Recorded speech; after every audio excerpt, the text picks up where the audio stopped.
승무패 차차 적중 내역입니다. 1월달도 대박 나봅시다. 금일 튀니지 대 나미비아 시작하겠습니다. 튀니지는 이번 대회 조편성에서 한번 시드를 받았다. 최근 메이저 대회에서 낸 성적을 감안하면 당연한 결과로 우승도 가능하다는 평이다. 비록 카즈리가 부상으로 인해 대표팀에 합류하지 못했지만 음사크니와 자지리 등 팀이 기대하는 선수들은 있다.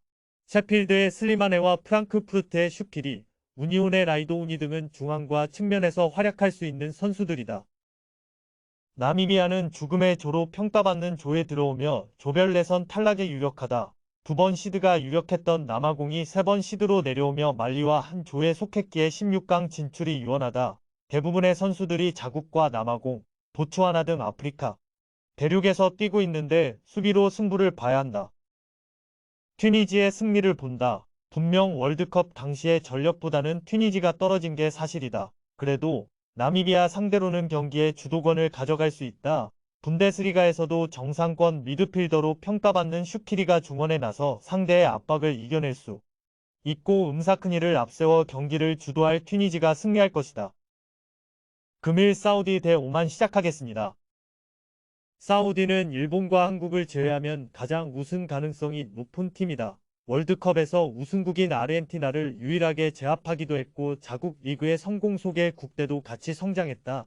알힐랄과 알나스르, 아리티아드 등 아시아 최강 클럽에 속한 선수들의 경기력 상승이 특히 눈에 띈다. 최근 평가전과 월드컵 예선 등에서는 5경기 연속 무실점에 성공했는데 알말키와 칸노, 아라산 등 중앙 미드필더들이 빼어난 경기력을 보였다.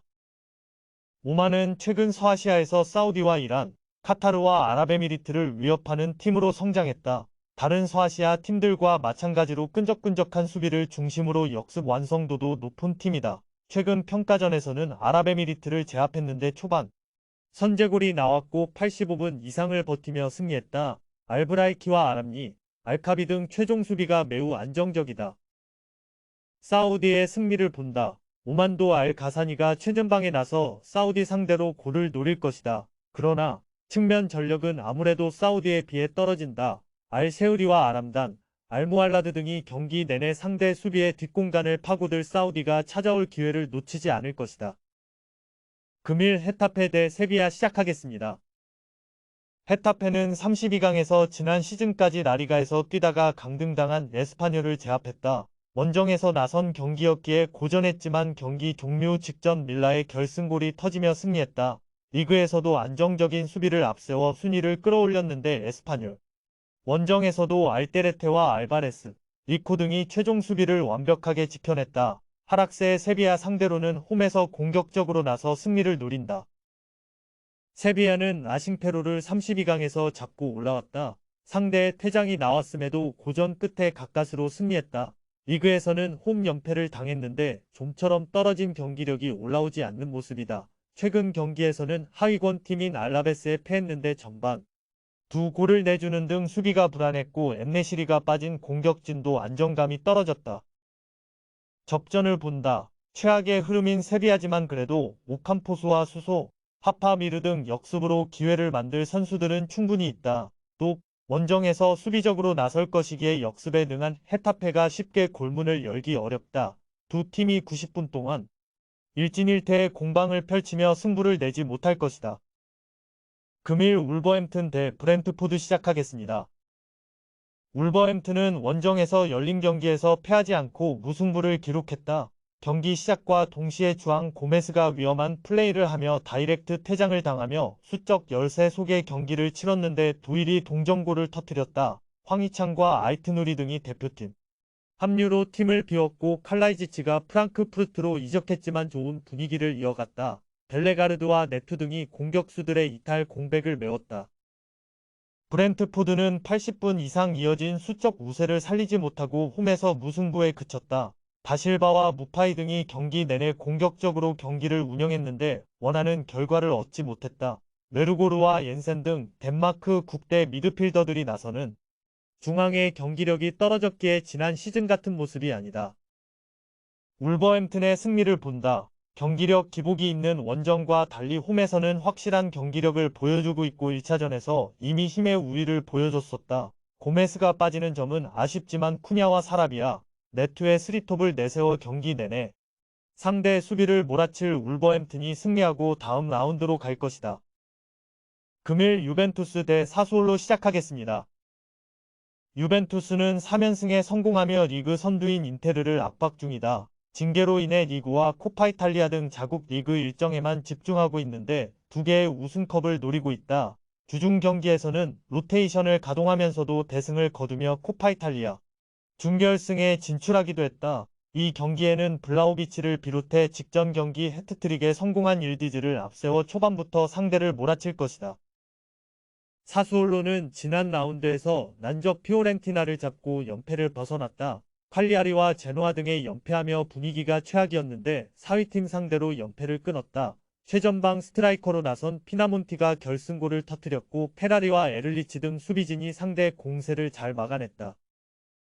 유벤투스의 승리를 본다. 사수올로는 베라르디와 피나몬티 등 유벤투스 수비 상대로도 기회를 창출해 골을 노릴 선수들이 즐비하다. 그러나 원정에서 유벤투스를 만나는 건 확실히 부담이다. 라비오와 카비글리아 등 절정의 경기력을 보여주는 중앙 미드필더들이 사수올로 상대로 경기 분위기를 팀에 제공할 것이고 밀리크와 블라우비치가 해결할 유벤투스가 승리할 것이다.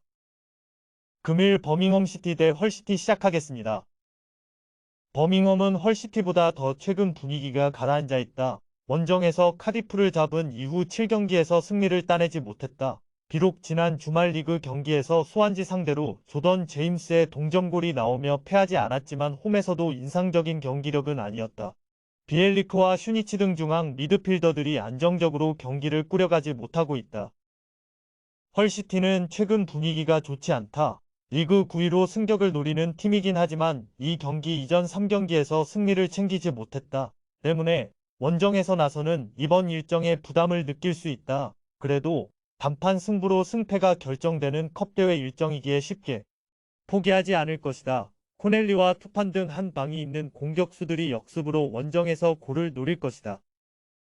헐시티의 승리를 본다. 버밍엄은 최근 극도의 부진으로 인해 강등권 추락을 앞두고 있다. 때문에 컵대회에서 100% 전력을 다하기 어렵다. 일주일간 3경기씩이 열리는 최근이라는 점도 있다.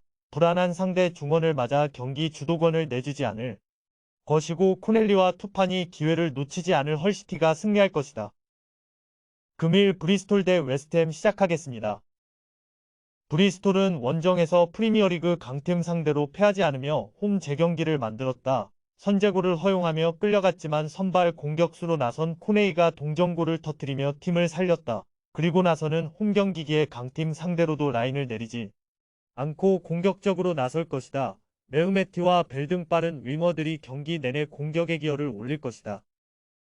웨스트햄은 리그에서도 어느덧 6위까지 치고 올라왔을 뿐 아니라 유럽 대항전에서도 선전 중인 강팀이다. 아프리카 네이션스컵 참가차 쿠두스가 가나팀에 합류하긴 했지만 포르날스와 파케타, 보잉과 코넷 등 공백을 메울 선수들이 충분하다.